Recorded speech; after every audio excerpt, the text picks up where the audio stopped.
ആറ്റിങ്ങൽ മണ്ഡലത്തിലേക്കാണ് പോകുന്നത്.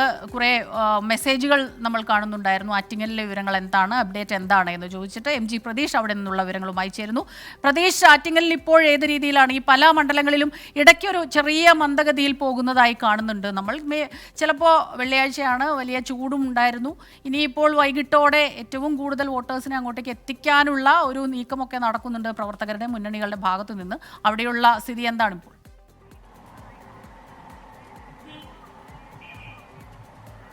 സ്മിത, ആറ്റിങ്ങൽ ലോക്സഭാ മണ്ഡലത്തിൽ പോളിംഗ് നടക്കുന്ന 1423 ബൂത്തുകളിലും രാവിലെ മുതൽ തന്നെ മികച്ച പോളിംഗ് ആണ് രേഖപ്പെടുത്തുന്നത്. 55% ആറ്റിങ്ങലിലെ പോളിംഗ് ശതമാനം ഉയരുന്നു എന്നതാണ് നമുക്ക് ഈ മണിക്കൂറിൽ മനസ്സിലാക്കാൻ കഴിയുന്ന കാര്യം. 74.48 കഴിഞ്ഞ തിരഞ്ഞെടുപ്പിൽ ആറ്റിങ്ങൽ രേഖപ്പെടുത്തിയ പോളിംഗ്. നിലവിലെ ഈ ഒരു സാഹചര്യമാണ് എങ്കിൽ ഇത് കഴിഞ്ഞ തവണത്തേക്കാൾ കൂടുതൽ പോളിംഗ് ശതമാനം ഉയരാനാണ് ആറ്റിങ്ങൽ സാധ്യത. അതുകൊണ്ട് തന്നെ മൂന്ന് മുന്നണികളും വലിയ പ്രതീക്ഷയിലാണ്. അധികമായി ലഭിക്കുന്ന ഓരോ വോട്ടും തങ്ങൾക്ക് നേട്ടമാകുമെന്ന ഒരു പ്രതീക്ഷയാണ് ആറ്റിങ്ങൽ മണ്ഡലത്തിൽ ഉള്ളത്. രാവിലെ മുതൽ തന്നെ ഈ പോളിംഗ് ശതമാനം ഉയർന്നിരുന്നു. മറ്റ് 20 ലോക്സഭാ മണ്ഡലങ്ങളിൽ ഏറ്റവും അധികം പോളിംഗ് ശതമാനം ഉയർന്നുകൊണ്ടിരുന്ന ഒരു മണ്ഡലം ആറ്റിങ്ങൽ കൂടിയാണ്. പക്ഷേ 12 മണിക്ക് ശേഷം പോളിംഗ് ശതമാനത്തിൽ ഒരു മന്ദഗതി ഉണ്ടായിരുന്നു. അത് ഈ കടുത്ത വേനൽച്ചൂട് കാരണം ഈ അധികമായ ആളുകൾ വോട്ട് രേഖപ്പെടുത്താൻ എത്താത്തൊരു സമയം കൂടിയായിരുന്നു ആ സമയം. 3 മണിയോടുകൂടി തന്നെ കൂടുതൽ ആളുകൾ പോളിംഗ് ബൂത്തിലേക്ക് എത്തിത്തുടങ്ങിയിട്ടുണ്ട്. അതുകൊണ്ട് തന്നെ ഇനി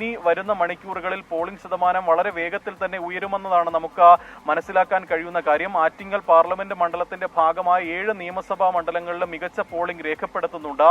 നെടുമങ്ങാട്, ഒപ്പം ചിറയിൻകീഴ്, വാമനപുരം അടക്കമുള്ള നിയമസഭാ മണ്ഡലങ്ങളിലാണ് മികച്ച പോളിംഗ് രേഖപ്പെടുത്തിയിരിക്കുന്നത്. അരുവിക്കട, കാട്ടാക്കട മണ്ഡലങ്ങളിലും ഈ മണിക്കൂറുകളിൽ പോളിംഗ് ശതമാനം ഉയരുന്നുണ്ട്. എന്തായാലും കൂടുതൽ ആളുകൾ സമ്മതിദാനാവകാശം വിനിയോഗിക്കാൻ പോളിംഗ് ബൂത്തിലേക്ക് വൈകിട്ടോടുകൂടി എത്തുന്നു എന്നതാണ് ഈ കണക്ക് തന്നെ നമുക്ക് മനസ്സിലാക്കാൻ കഴിയുന്ന കാര്യം. തുടക്കം മുതൽ തന്നെ ആറ്റിങ്ങലിലെ പോളിംഗ് ബൂത്തുകളിലെല്ലാം തന്നെ മറ്റു വലിയ പരാതികളൊന്നും തന്നെ ഉയർന്നിരുന്നില്ല. ചില ബൂത്തുകളിൽ കള്ളവോട്ട് ആരോപണവുമായി ബന്ധപ്പെട്ട പരാതി ഉയർന്നിരുന്നു. ഒരു വയോധിക വോട്ട് ചെയ്യാൻ എത്തിയപ്പോൾ വയോധികയുടെ വോട്ട് മറ്റാരോ ചെയ്തു എന്നൊരു പരാതി ഉയർന്നിരുന്നു. പിന്നീട് തെരഞ്ഞെടുപ്പ് ഉദ്യോഗസ്ഥർ അടക്കം ഇത് പരിശോധിക്കുകയും വയോധികയ്ക്ക് ടെൻഡർ വോട്ട് സൗകര്യം ഏർപ്പെടുത്തുകയും വിവരങ്ങളുമായി നമുക്കൊപ്പം ചേർന്നത്. ഇനി ഇടുക്കി മണ്ഡലത്തിലേക്കാണ് പോകുന്നത്. അവിടെ നിന്ന് രാഹുൽ വിജയൻ ചേരുന്നുണ്ട്.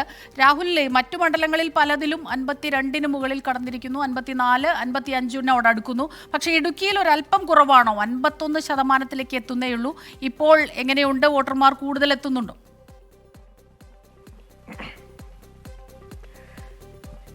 സ്മിത, ഇടുക്കിയെ സംബന്ധിച്ചിടത്തോളം 51% എന്ന് പറയുമ്പോൾ ഈ സമയത്തൊക്കെ അത് ഇച്ചിരി കൂടിയ കണക്ക് തന്നെയാണ്. കാരണം അവസാന ഘട്ടത്തിലേക്ക് എത്തുമ്പോഴാണ് ഇടുക്കിയിൽ ഏറ്റവും കൂടുതൽ തിരക്ക് അനുഭവപ്പെടുന്നത്, അല്ലെങ്കിൽ കൂടുതൽ പോളിംഗ് നടക്കുക എന്നുള്ളത് മുൻ വർഷത്തെ തെരഞ്ഞെടുപ്പുകളിൽ നിന്ന് നമുക്ക് വ്യക്തമായിട്ടുള്ളതാണ്. കഴിഞ്ഞ തവണ 77% പാർലമെന്റ് തെരഞ്ഞെടുപ്പിൽ പോൾ ചെയ്ത വോട്ട് എന്ന് പറയുന്നത്. ഇത്തവണ അതിൽ കൂടുതലാകാനാണ് സാധ്യത എന്നുള്ളതാണ് പൊതുവെ കണക്ക് കൂട്ടുന്നത്. എന്തായാലും ഉച്ചയ്ക്ക് നല്ല ചൂടായതുകൊണ്ട് തന്നെ ഉച്ചയ്ക്ക് ഒരു ചെറിയ ഇടവേള ഈ വോട്ട് ചെയ്യാൻ വരുന്നവർക്കുണ്ടായിരുന്നു. ഇപ്പോൾ അത് വീണ്ടും മാറിയിട്ടുണ്ട്. പല ബൂത്തുകളിലും തിരക്കുകൾ അനുഭവപ്പെടുന്നുണ്ട്. നീണ്ട നിരയുണ്ട്. ഹൈറേഞ്ച് മേഖലയിലാണെങ്കിലും സമാനമായ രീതിയിലാണ് തിരക്ക് അനുഭവപ്പെടുന്നത്. ഈ തോട്ടം തൊഴിലാളികളൊക്കെ ജോലിക്ക് പോയിരിക്കുകയാണ്. അവരൊക്കെ 4 മണിയോടുകൂടി വീണ്ടും വോട്ട് ചെയ്യുന്നതിനായി തിരികെ എത്തും. കാരണം രാവിലെ പലർക്കും വോട്ട് ചെയ്യാൻ കഴിഞ്ഞിരുന്നില്ല എന്നുള്ളൊരു പരാതിയുണ്ട്. ഈ തോട്ടം മേഖലയിൽ ഉടുമ്പൻചോല, പീരുമേട്, ദേവികുളം ഈ മേഖലയിലൊക്കെ അവർ വൈകിട്ടോടുകൂടി വീണ്ടും വോട്ട് ചെയ്യാൻ എത്തും എന്നുള്ളതാണ് അറിയാൻ കഴിയുന്നത്. എന്തായാലും വലിയ തരത്തിലുള്ള ഒരു ജനപങ്കാളിത്തം ഈ വോട്ടിങ്ങിന്, അല്ലെങ്കിൽ ഈ ജനാധിപത്യ പ്രക്രിയയിൽ ഭാഗമാകാൻ വേണ്ടി കൂടുതൽ ആളുകൾ എത്തുന്നുണ്ട് ഇടുക്കിയിലും എന്നുള്ളതാണ് ഏറ്റവും പ്രധാനപ്പെട്ട കാര്യം. ഇതിനിടയിൽ എല്ലാ തരത്തിലുള്ള സജ്ജീകരണങ്ങളും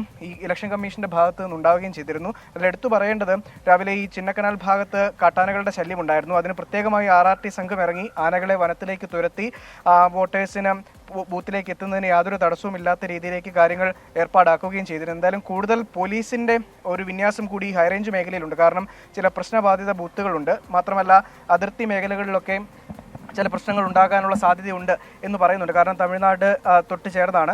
അതുകൊണ്ട് തന്നെ ചിലപ്പോൾ അവിടെ നിന്നുള്ള ആളുകൾ ഇങ്ങോട്ടേക്ക് വരാൻ സാധ്യതയുണ്ട്. കാരണം രാവിലെ ഒരു ഇരട്ട വോട്ടിന് ശ്രമം നടന്നിരുന്നു. തമിഴ്നാട്ടിൽ 19-ാം തീയതി വോട്ട് ചെയ്ത ആള് കേരളത്തിൽ ഇന്ന് നടക്കുന്ന തെരഞ്ഞെടുപ്പിൽ വന്ന് രാവിലെ വോട്ട് ചെയ്യാൻ ശ്രമിച്ചിരുന്നു. ഒരു സ്ത്രീയായിരുന്നു. അവരെ തിരികെ പറഞ്ഞയക്കുന്നൊരു സ്ഥിതിവിശേഷം പോലും ഉണ്ടായിരുന്നു. എന്തായാലും നിലവിൽ കാര്യങ്ങൾ വലിയ കുഴപ്പമില്ലാതെ മുന്നോട്ടേക്ക് പോവുകയാണ്. ഇടയ്ക്ക് രാവിലെ തുടക്കത്തിൽ ചില വോട്ടിംഗ് മെഷീനുകൾ പ്രവർത്തിച്ചില്ല, അല്ലെങ്കിൽ തടസ്സം നേരിട്ടു എന്നതൊഴിച്ചു നിർത്തിയാൽ ബാക്കി ഒരു തരത്തിലുള്ള ബുദ്ധിമുട്ടും നിലവിൽ ഇടുക്കിയിൽ തെരഞ്ഞെടുപ്പുമായി ബന്ധപ്പെട്ടില്ല എന്നുള്ളതാണ് ഏറ്റവും പ്രധാനപ്പെട്ട കാര്യം. രാഹുൽ വിജയനാണ് ഇടുക്കിയിൽ നിന്ന് വിവരങ്ങളുമായി ചേർന്നത്. ഇടുക്കിയുടെ ഒരു പൊതുസ്വഭാവം അനുസരിച്ച് വലിയ രീതിയിലുള്ള പോളിംഗ് തന്നെയാണ് ഇതുവരെ രേഖപ്പെടുത്തിയത്. 51% അടുക്കുന്നു പോളിംഗ്. ഇനിയുള്ള സമയം, മണിക്കൂറുകളിൽ വലിയ പോളിംഗ് തന്നെ പ്രതീക്ഷിക്കുന്നുണ്ട്.